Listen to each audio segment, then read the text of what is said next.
매년 이제 연말이 되면 서울대 김난도 교수님이 이제 한 해의 어떤 다음 해에 유행할 그런 키워드 10가지를 발표를 해요. 책으로 이렇게 써내는데 뭐 해마다 제가 소개를 가끔씩 했는데 올해도 제가 저 책을 대략적으로 이렇게 보니까 올 한 해 아니면 앞으로 미래 사회에 이게 유행할 거다, 이 트렌드가 이제 적용될 거다라고 하는 얘기인데, 그 10가지 중 한 가지 제 귀에 들어왔던 게 오늘 말씀과 연관이 돼서 이게 말씀드리면 도파민이라고 하는 그 키워드를 씁니다. 도파민. 이게 올 한 해 앞으로 미래 사회는 이 도파민 사회가 될 거라는 거죠. 이 도파민은 도파민과 파밍, 저기 써놨어요. 그게 이제 합성어인데 내용인즉슨 그거예요. 앞으로 올 한 해 미래 사회는 자극적인 즐거움, 재미를 쫓는 그런 사회가 될 거다, 이렇게 예견을 했습니다. 예를 그렇게 들어놨어요. 요즘 우리 스마트폰 많이 하잖아요. 여러분 유튜브 많이 영상 보시죠. 저도 예전에 그 유튜브 그렇게 안 봤어요. 그런데 뭐 자연스럽게 이제 대부분 다 유튜브로 연결이 되니까 뭐 코로나 이후에 이 영상, 유튜브의 영상 파워는 대단해요. 그런데 유튜브도 이제 3, 4분 길어요. 쇼츠 영상이라고 그래서 30초 뭐 이런 영상들이 이제 계속 유행을 하게 됩니다. 뭐 틱톡 같은 경우는 더 짧은데 엄청나게 스피드하게 움직이면서 재밌잖아요. 현대인들이 이제 그런 어떤 SNS에 중독이 되고 거기에서 쾌락을 느끼는 그런 사회가 될 거라는 거죠. 이미 이제 그런 사회가 됐어요. 영상 제작자들은 더 자극적이고 더 기발한 영상을 제작할 겁니다. 그래서 조회수가 올라가는 거에 쾌락을 느끼는 거예요. 조회수 많은 것, 그것을 위해서는 목숨도 버리는 겁니다. 그런 사회. 수많은 구독자들은 그들의 성과물에 즐거워하며 열광하는 사회. 지금 우리는 그런 시대를, 이 도파민이라고 하는 이 시대, 앞으로 더 그럴 겁니다. 그래서 우리가 살고 있는 이 시대는 어쩌면 쾌락, 과잉 시대라고 할 수 있습니다. 재미있는 곳에 사람 몰리죠. 재미없으면 아무리 좋은 것도 사람이 관심이 없어요. 재미있어야 되고 자극적이어야 되고 거기에 사람은 열광을 합니다. 현대인들에게 이 즐거움은 행복의 심볼이 되어버렸어요. 즐거움을 탐색하고 그 즐거움에 투자하고 그 즐거움 때문에 때로는 일탈을 하기도 합니다. 자, 이런 질문을 드려봅니다. 과연 이 도파민 시대, 즐거움과 재미와 쾌락을 쫓는 그게 행복이라고 말하는데, 자, 과연 그게 진짜 행복일까요?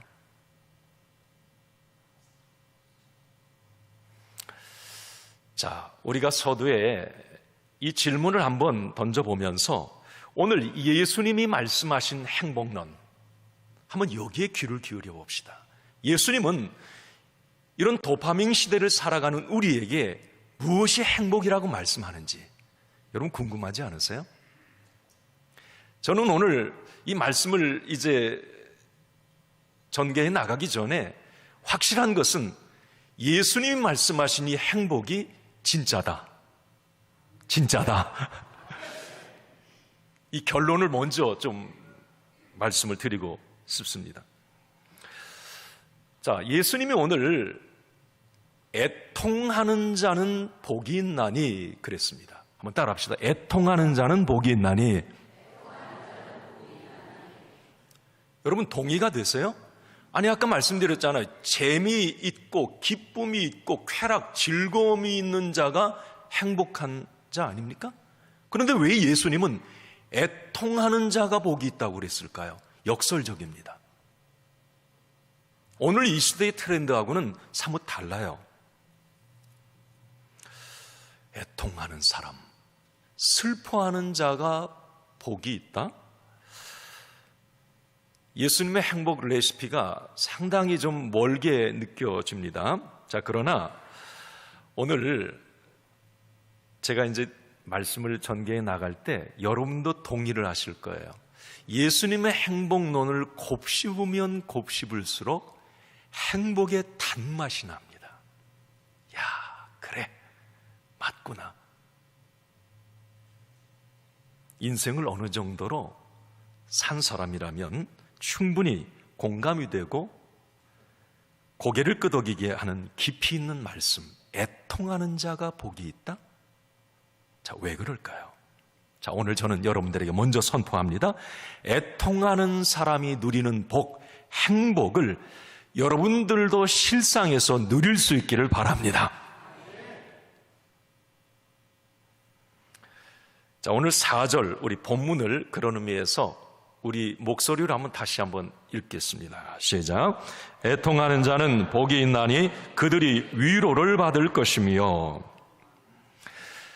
자, 성경이 말하는 애통이란 뭘까요? 왜 애통하는 사람이 행복할까요? 그러면 성경에서 지금 예수님이 말씀하시는 이 애통의 의미가 있을 거 아닙니까? 자, 성경에서 오늘 본문 애통하는 자에서 이 애통은 신약 성경은 원어가 헬라어예요. 그 헬라어를 제가 가끔씩 언급하는 것은 그 단어 속에 무한한 의미가 담겨 있기 때문에 제가 이제 말씀을 드리는 거예요. 자, 애통의 원어는 펜데오라고 하는 헬라어를 썼어요. 이 펜데오는 어떤 때 쓰는 단어느냐면 정신적으로, 육체적으로, 감정적으로 가장 슬플 때 쓰는 애통, 너무 슬퍼서 막 우는 그런 상황을 애통이라고 하는데 그때 펜데오라고 하는 단어를 씁니다. 그러니까 여러분, 사람이 이렇게 살면서 울어야 될 때가 있잖아요. 막 너무 슬플 때가 있잖아요. 그런데 웬만큼 슬픈 게 아니에요. 이 오늘 성경의 이 애통은 사랑하는 사람을 잃거나, 예를 들면 창세기 37장에 보면 야곱이 그 아들 요셉이 죽었다고 그 형들에게 보고를 받잖아요. 아버지가 야곱이. 그때 사랑하는 요셉이 죽은 줄 알고 야곱이 막 통곡을 합니다. 그게 펜데오, 애통이에요. 가장 고통스러운 슬픔. 그런데 오늘 왜 예수님은 이렇게 애통하는 사람이 복이 있다고 할까요? 일반적으로 이런 슬픔, 애통은 불행이고 저주 아닌가요? 왜 예수님은 애통하는 사람이 행복하다고 할까요? 자, 그러면 예수님이 말씀하신 애통의 의미가 있어요. 예수님이 애통하는 사람이 행복한 사람이다, 복 있는 사람이다 라고 말씀한 이유, 그것은 믿는 자의 애통, 하나님 안에, 그리스도 안에 있는 사람들의 애통 속에는 너무 귀한 보화가 담겨 있다는 겁니다. 다시 말하면 조금 해석할게요. 우리가 일상에서 어떤 애통의 상황, 시간을 지날 때가 있어요. 너무 고통스러운 시간을 지날 때 그 고통 때문에 내가 애통해하는 그 시간, 그 애통을 믿음으로 받아들이고 믿음으로 해석할 때 그 애통은 행복의 이유가 될 수 있다는 겁니다. 자, 구체적으로 예를 들어보겠습니다. 성경적으로 볼 때 애통은 두 가지 의미 속에 우리는 애통을 경험하게 돼요. 하나는 일반적인 애통입니다. 이 일반적인 애통은 육체적으로, 감정적으로 어떤 슬퍼하는 거예요. 그러니까 내가 뜻밖의 어떤 고난을 만나고 실패를 경험하고 뜻밖의 사건, 사고를 만나고 때로는 사랑하는 사람을, 가족을 잃어버릴 때 애통해야 합니다. 예수 믿는 사람도 이런 애통을 경험합니다. 아마 지금 여기 계신 분들 가운데서도 이런 애통의 시간을 아마 지나고 계신 분도 있습니다. 우리가 인정해야 될 것은 여기서 예수를 믿든 안 믿든 모든 인생은 반드시 애통의 시간을 통과하게 되었다라고 하는 것 인정하십시오. 자, 그런데 성경에 보면 수많은 하나님의 자녀들, 믿음이 참 신실했던 사람들도 애통의 시간을 반드시 통과했습니다. 예수 믿는다고 하나님 백성이라고 슬픔 없고 고통 없고 웃음만 있고 이게 아니라는 거예요. 때로는 어떤 질병과 죽음, 고난, 실패, 자녀의 죽음, 배신, 뜻밖의 사건, 사고, 이런 일들을 통해서 성경의 사람들도 애통해 했습니다. 심지어 하나님의 아들 예수님께서도 겟세마네 동산에서 애통해 하셨고요, 십자가상에서 고통과 애통의 눈물을 흘리셨습니다. 깨닫게 되는 것은 우리 인생길에서 겪는 이 애통은 때로는 내가 주님을 인격적으로 만나는 기회가 되기도 하고 그 애통을 통해서 나의 믿음이 더 깊어지는 시간이 되기도 합니다. 만약에 그 애통이 없었다면, 그때 그 아픔이 없었다면 내가 예수님을 만나지 못했을 수도 있었습니다. 내 믿음이 이렇게 크지 못했을 수도 있었습니다. 그때의 애통 때문에 하나님을 새롭게 발견하게 되고 살아계신 하나님을 보는 이 영한 눈이 열리기도 합니다. 지금 내가 이 자리에 서 있는 건, 지금 내가 어쩌면 웃고 있는 것은 과거에 그 애통이 주었던 결과일 수도 있다라고 하는 것을 우리는 잊지 말아야 됩니다. 제가 조금 전에 얘기한 이 부분은 제 얘기를 한 거예요. 애통이 왜 지나고 나서 내가 주님 안에서, 하나님 안에서 그때는 고통스러웠는데, 고통스러워서 너무 많이 울었는데 그 애통이 오히려 지나고 나서 나에게 복이 되고 나를 웃게 하는 이런 행복의 어떤 조건이 되더라는 겁니다. 제가 작년에 여러분 말씀 가운데 이 솔라 오직 복음을 이제 말씀하면서 이 종교 개혁자 루터 얘기를 했던 기억이 있어요. 이 마틴 루터, 우리 지금 기독교를 출발하게 한 위대한 사람입니다. 이 마틴 루터, 종교 개혁자. 그런데 그 마틴 루터가 어떻게 그렇게 위대한 사람, 그 출발이 뭘까요? 제가 말씀드렸죠. 어느 날 친구 둘이 이제 그 비가 왔던 모양이에요. 길을 가고 있는데 벼락이 칩니다. 그 벼락에 옆에 가던 친구가 벼락에 맞아 죽은 거예요. 그 자리에서. 루터 입장에서 이건 너무 큰 충격이었습니다. 아니 생각해 보세요. 뭐 그 당시 독일은 다 기독교 국가였으니까 그들도 하나님을 그냥 어쨌든 알고 믿고 있는 그런 상황인데, 아니 멀쩡하게 그 사랑하는 친구가 벼락에 맞아 죽을 때 이건 뭐지? 아니, 하나님은 도대체 어디 계신 거야? 루터 입장에서는 살아남은 자의 고통이 너무 컸던 겁니다. 그것 때문에 고민하다가 그가 수도원에 들어가서 그 애통의 시간을 지냅니다. 막 고통의 시간을 몸부림을 쳐요. 그러다가 거기서 뜨겁게 살아계신 하나님을 경험하게 됩니다. 그러면서 하나님의 뜻이 보이기 시작하고 교회를 통해서 하나님이 무엇을 하시길 원하는지, 그래서 루터가 종교개혁의 깃발을 거기에서 들게 되는 거예요. 그 출발은 고통과 애통을 통해서 얻게 된 겁니다.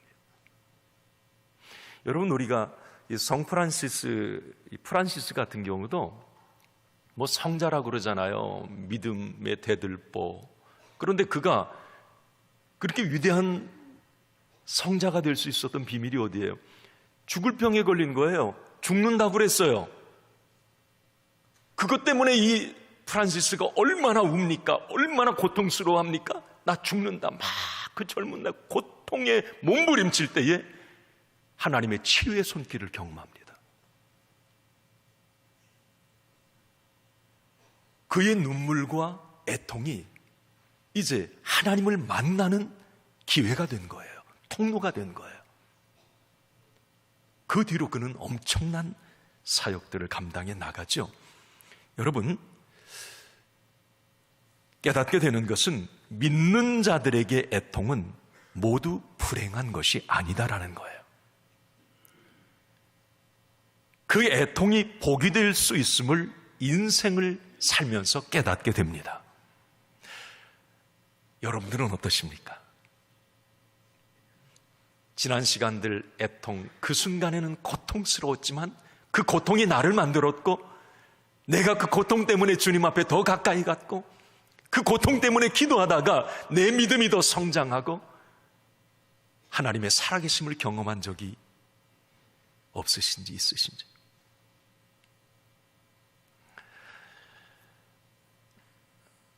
외국 격언에 항상 햇빛만 나면 사막이 된다라고 하는 말이 있죠.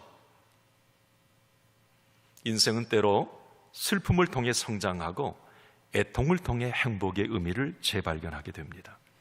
그러니까 애통을 통해서 배우는 게 많다는 거예요. 그래서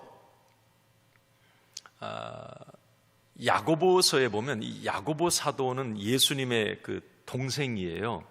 예수님이 십자가에서 그 애통해 하는 것을 봤고, 야고보 같은 경우는 그 십자가가 십자가로 끝나지 않고 부활의 영광, 그것을 이 야고보 사도가 봤단 말이에요. 동생이. 야고보서에서 이런 표현을 씁니다. 야고보서 4장 9절에 보면 이렇게 말을 해요. 야고보 사도가 읽어봅시다. 슬퍼하며 애통하며 울지어다. 너희 웃음을 애통으로, 너희 즐거움을 근심으로 바꿀지어다. 그러니까 주 안에서, 믿음 안에서 내가 슬퍼하고 애통하고 우는 것은 반드시 하나님의 어떤 위로와 개입이 있게 되고, 그것을 통해서 놀라운 결과가 있음을 이 야고보 사도는 아는 거예요. 믿는 자의 애통이 복이 되고 행복으로 결론 날 거라고 하는 것을 야고보 사도는 알았어요. 그래서 오히려 주 안에서 슬퍼하고 애통하고 우는 게 복이 있다고 그 동생도 얘기를 합니다. 오늘 여러분, 혹시 산부 예배 드리는 여러분들 가운데 지금 애통의 시간을 보내고 계신 분들 계세요? 내가 지금 너무 고통스럽고 뭔가 삶에 지금 힘든 일 때문에 내가 지금 애통하는 자입니다 라고 여기 말하시는 분들, 아니면 앞으로 여러분 올 한 해도 살아가면서 우리가 어쩌면 뜻밖의 이런 애통의 눈물을 흘려야 될 때도 있을 수 있습니다. 그때 여러분, 오늘 주님 말씀 기억하시고 그 애통을 여러분 믿음의 눈으로 바라보시고 믿음의 눈으로 해석해 내기를 바랍니다. 그럴 때 그 고통의 모래알은 언젠가 영롱한 진주로 나에게 기쁨을 선사해 줄 것입니다. 하나님께서도, 오늘 주님께서도 말씀하셔 애통을 웃음으로, 근심을 즐거움으로 바꾸어 주실 것입니다. 여러분, 일반적으로 이제 우리가 이렇게 삶에서 보여지는 고통, 애통을 우리가 이렇게 겪어요. 그것도 우리에게 유익이 되는 경우가 많아요. 자, 그런데 또 하나, 두 번째는 영적인 애통입니다. 이 영적인 애통은 세상적인 이유 때문에 우는 것이 아니라 신앙적인 이유 때문에 우는 거예요. 영적 애통이라고 하는 건 내가 지금 뭐 고난을 당해서 막 힘들어가지고 그 우는 그런 애통이 아니라 하나님 앞에서 하나님을 바라보고 애통해 하는 거예요. 이건 심령이 가난한 자들의 애통일 수 있는데, 여러분 이겁니다. 믿음이 이제 깊어지면 깊어질수록 우리가 그걸 깨닫게 돼요. 보이는 게 달라진다고 하는 것, 이 관점이 달라져요. 이게 무슨 말이냐면, 내가 믿음의 초보일 때에는요, 내가 크게 보이고 내 힘과 내 능력과 내 잘난 것이 막 크게 보이는 거예요. 그러니까 하나님 앞에서, 교회 앞에서 막 큰 소리 쳐요. 막 자기 자존심 내세우고 막 내가 크게 보이니까 그럴 수밖에 없는 거예요. 자, 그런데 여러분, 믿음이 깊어지고 믿음이 성장하면서 성숙해가면서 뭐가 보이느냐? 내가 안 보여요. 하나님 앞에서, 그 거룩하신 크신 능력의 하나님 앞에서 나의 연약함, 초라함, 무능함, 죄악덩어리인 나의 실체가 보이기 시작합니다. 늘 하나님 앞에 죄송한 거예요. 하나님의 은혜에 그냥 감사한 거예요. 내가 내가 잘났어요. 아니죠.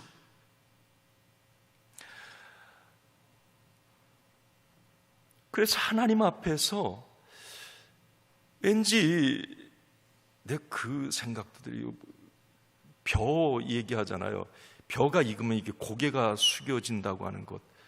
아, 그렇구나. 사람도 마찬가지구나. 이 믿음이 성장해가고 성숙해 갈수록 이게 내의 어떤 연약함이 보이기 시작하면서 하나님 앞에 애통하는 거예요.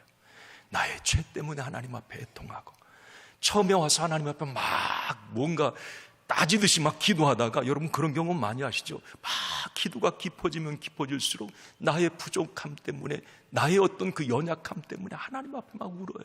나 때문에 우는 거예요. 네. 영적 애통입니다. 영적 애통. 자, 여러분, 이 사도 바울 같은 경우를 보면 참 신비하더라고요. 이 성경에서 이게 찾아봤어요. 자, 사도 바울이 이제 자기를 표현해가는 방법이 있어요. 이게 믿음의 초보일 때 자기 표현하는 거하고 믿음이 아주 깊어졌을 때 자기를 표현하는 게 달라요. 한번 스크린 한번 보여줘 보세요. 자, 여러분, AD 48년에 갈라디아서, 사도 바울이 처음 이제 썼던 그 갈라디아서에 보면 자기를 뭐라고 표현하냐면, 갈라디아서 1장 1절에 하나님의 사도 이렇게 표현해 놨어요. 여러분, 내가 누군 줄 아세요? 나는 예수님, 인격적인 예수님 인격적으로 만나고 다메섹 도상에서 막 그러면서 자기의 사도성을 부각시켜요. 자, 그런데 그 다음에 조금 믿음이 깊어지면서 고린도전서 15장 9절에 보면 이렇게 표현합니다. 자기를 지극히 작은 자라고 얘기를 해요. 그 다음에 시간이 좀 더 지나서 이제 사도 바울이 막 1차, 2차 전도 여행을 하면서 핍박을 당하고 박싹 깨져요. 그러면서 에베소 3장 8절에 보면 이렇게 표현합니다. 지극히 작은 자 중에 작은 자. 그 다음에 순교하기 전에는 이렇게 얘기를 해요. 디모데전서 1장 15절. 죄인 중에 괴수. 야, 그렇구나. 아니, 사도 바울이 죄인입니까? 순교하기 전에 자기가 이룬 업적이 얼마나 많은데요. 얼마나 많은 제자들을 세웠고 얼마나 많은 교회들을 세웠는데요. 그러면 그때 나는 이런 사람이다라고 말을 해야 되는데, 자기의 잘남이 아니라 크신 하나님이 더 크게 보이는 거예요. 확실히 보이고 그 거룩하신 능력이 하나님이 더 확실히 보이니까 자기의 연약함이 보이기 시작하면서 내가 죄인 중에 괴수입니다.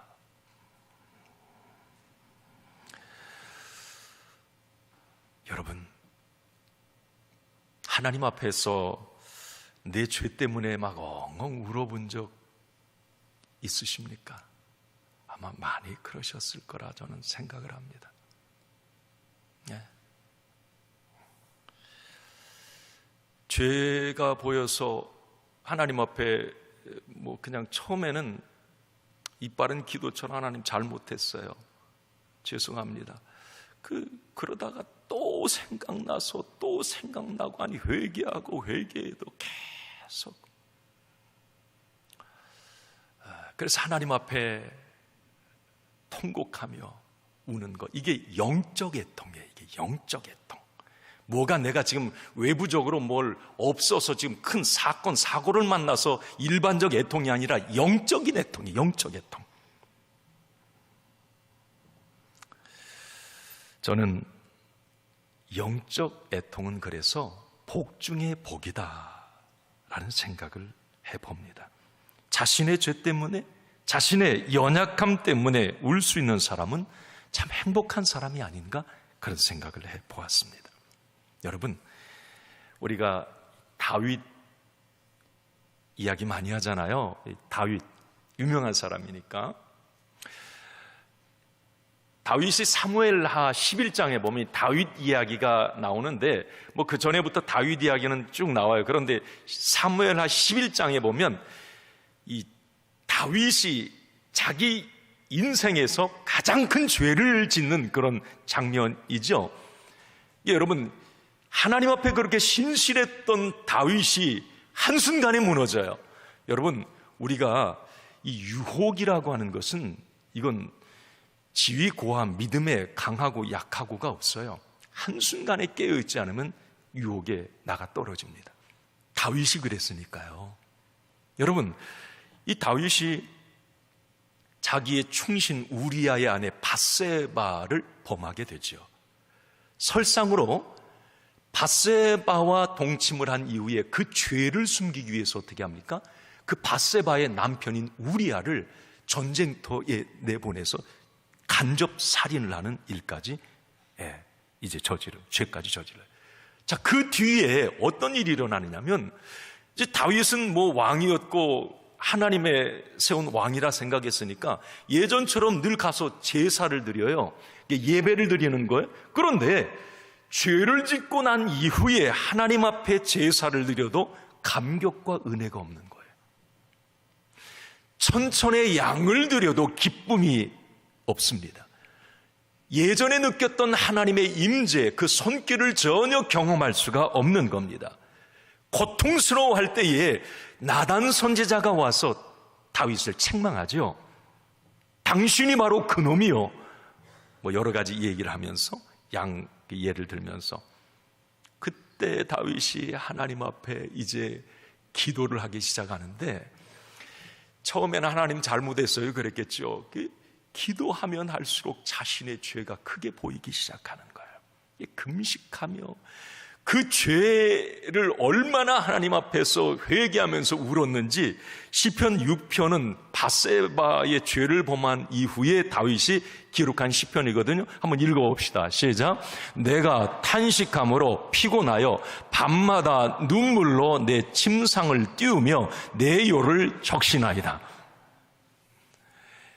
다윗이 애통해 하는데, 자기 죄 때문에, 여러분, 우리가 울 때 이 베개의 요 정도는 적셔지더라고요. 막 많이 울어보니까 그 정도는 이렇게 좀 젖어요. 그런데 저기 다윗이 표현할 침상이 둥둥 떴다, 이건 좀 과장법이지만 얼마나 하나님 앞에 자기 죄 때문에 영적으로 몸부림을 치고 울었는지, 애통했는지를 여기 보여주는 거예요. 결국 후일에 다윗은 범죄보다도 회개로 유명한 사람이 됩니다.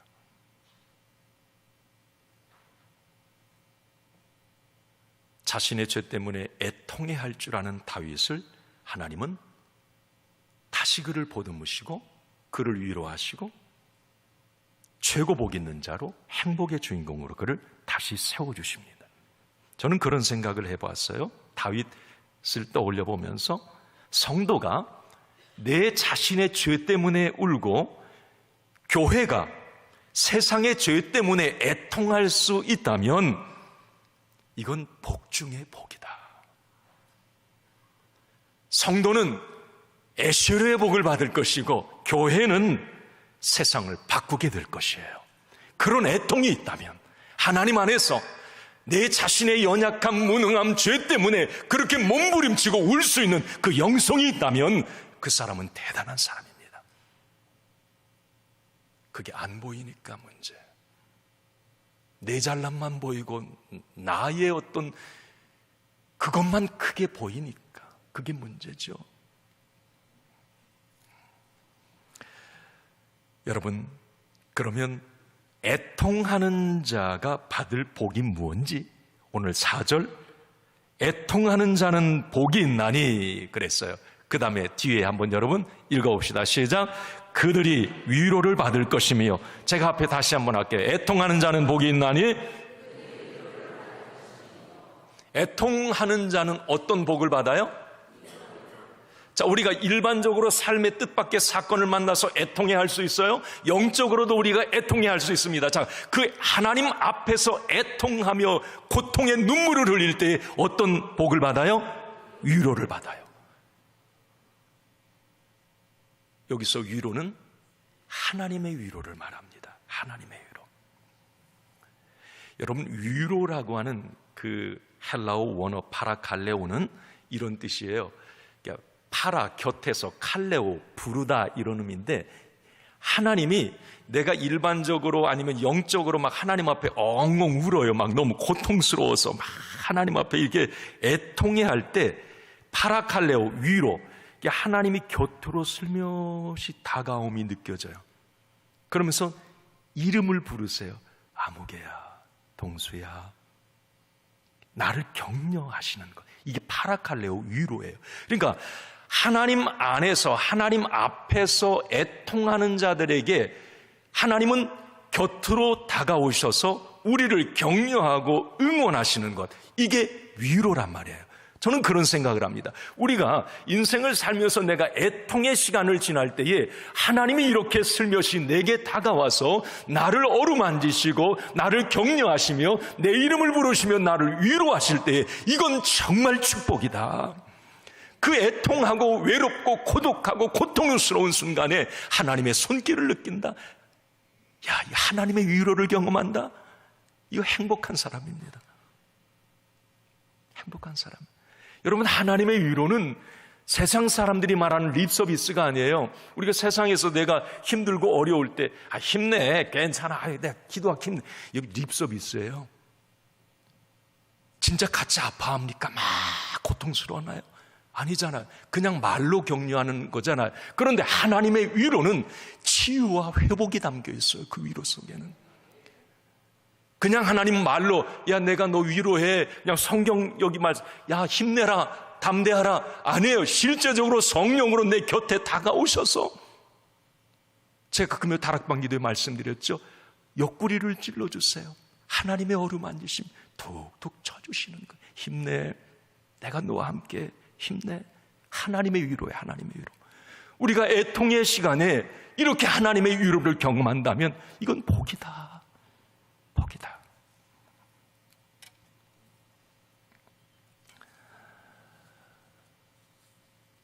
여러분, 그 하나님의 위로를 받을 때 우리가 애통의 순간에 하나님의 위로를 경험할 때 구체적으로 이런 결과가 이제 하나님의 위로를 그러니까 많이 경험하는 게 축복이에요. 오늘 애통하는 자는 위로를 받는다. 그게 그 사람이 행복한 사람이다. 맞아요. 하나님의 위로는 어떤 결과로 이어지느냐 하면 바로 첫 번째 한번 읽어봅시다. 그 이제 패스했어요. 자, 우리 네 번째예요. 자, 한번 따라합시다. 영원한 천국을 얻게 된다. 자, 하나님의 위로를 우리가 경험하는 사람은 영원한 천국을 얻게 된다. 여러분, 천국은 어떤 곳인가? 애통이 없는 곳이거든요. 영원한 위로, 완벽한 위로가 있는 곳이에요. 자, 이 땅에서도 우리가 하나님의 위로를 매 순간 애통할 때마다 그 위로를 경험하면 그 위로는, 그 위로를 받은 사람은 믿음의 사람이에요. 분명히 그 사람은 영원한 천국, 완벽한 위로가 있는 그 천국을 기업으로 받게 됩니다. 계시록 21장 4절에 보면 이렇게 말씀하고 있어요. 한번 읽습니다. 시작. 모든 눈물을 그 눈에서 닦아주시니 다시는 사망이 없고 애통하는 것이나 곡하는 것이나 아픈 것이 다시 있지 아니하리니 처음 것들이 다 지나갔음이로라. 아멘. 우리는 예수님을 믿음으로 영원한 완벽한 위로가 있는 저 천국을 기업으로 받게 됩니다.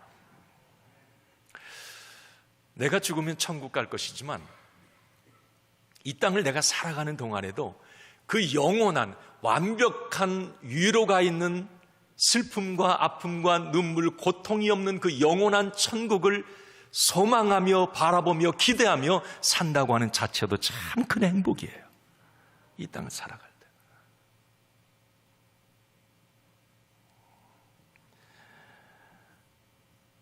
이 땅에서도 위로를 받게 되는데, 구체적으로 그 위로, 하나님의 위로는 이런 결과를 줘요. 그래서 여러분, 올 한 해도 하나님의 위로를 어쨌든 많이 받으세요. 어떤 상황에서도 내가 막 눈물이 나고 고통스러울 때도 누구의 위로를 사모해요? 하나님의 위로를 많이 사모하세요. 그러면 이런 결과가 이루어져요. 따라합시다. 견딜 힘을 주신다. 하나님의 위로를 받을 때 어떤 역사가 일어나요? 견딜 힘을 주세요. 그러니까 우리가 고통, 어떤 고난, 어려움에도 하나님의 위로를 받게 되면 견뎌냅니다. 견뎌내요. 그 고난과 어려움 속에서 견뎌내요. 고린도후서 1장 6절을 한번 읽습니다. 시작. 우리가 환난 당하는 것도 너희가 위로와 구원을 받게 하려는 것이요, 우리가 위로를 받는 것도 너희가 위로를 받게 하려는 것이니 이 위로가 너희 속에 역사하여 우리가 받는 것 같은 고난을 너희도 견디게 하느니라. 아멘. 이 위로가 너희의 고난을 견디게 한다는 겁니다. 하나님의 위로를 받는 사람은 그 애통의 순간에 무너지지 않아요. 많은 사람들이 고통의 순간, 애통의 순간에 못 살겠다고 하고 목숨 끊고 포기할 수도 있잖아요. 그러나 하나님의 위로를 그 순간 경험하는 사람은 견뎌내더라 이 말이에요. 네. 또 하나는 여러분, 하나님의 위로를 받게 되면 이게 나타나요. 평안을 주세요. 하나님의 위로는 반드시 평안이 옵니다. 하나님의 위로를 받게 될 때, 여러분, 우리가 뭔가 어떤 일로 인해서 불안한 순간들이 있어요. 저도 마찬가지고, 이 불안한 순간, 두려움에 휩싸일 때, 염려와 근심에 짓눌릴 때 하나님의 위로를 받게 되면 반드시 우리에게 평안이 옵니다. 평안이 와요. 야, 이런 상황에서도 이렇게 평안하네?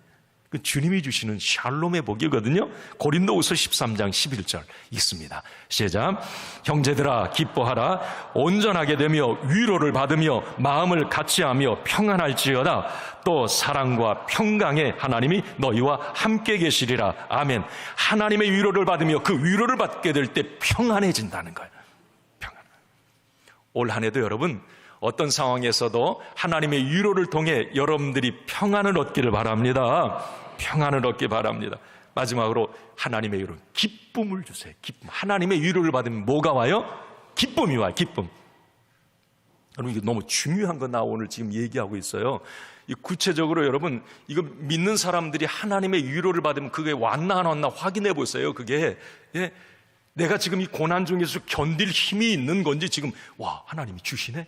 아니, 지금 이 불안한 상황에 하나님의 기도하다가 위로를 옆구리 찌름을 당하니 이 마음이 평안해졌네. 이 상황에서도. 아니, 지금 이 상황에 울어야 되는데 하나님이 마음에 샘솟는 기쁨을 주시네. 이건 하나님의 위로를 경험할 때 이게 와요. 네.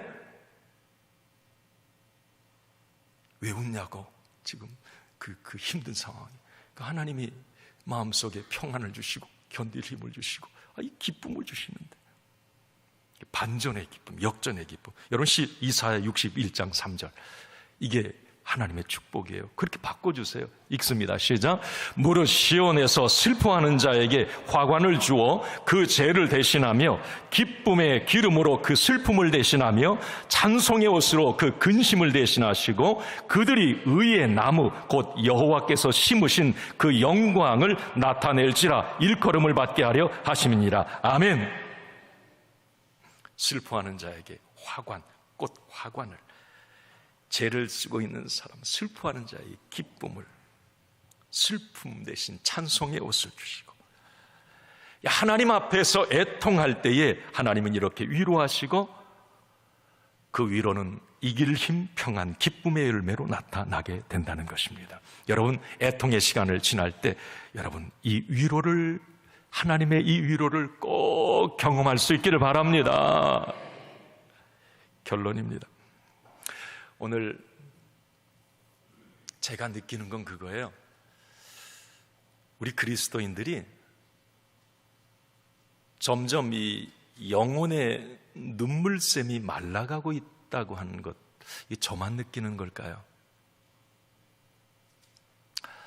참 예전에는 왜 그렇게 교회에 가서 많이들 우셨는지 정말 애통하는 사람들이 진짜 많았어요. 그런데 요즘에 교회에서 이렇게 애통하며 우는 분들을 제가 많이 못 봅니다.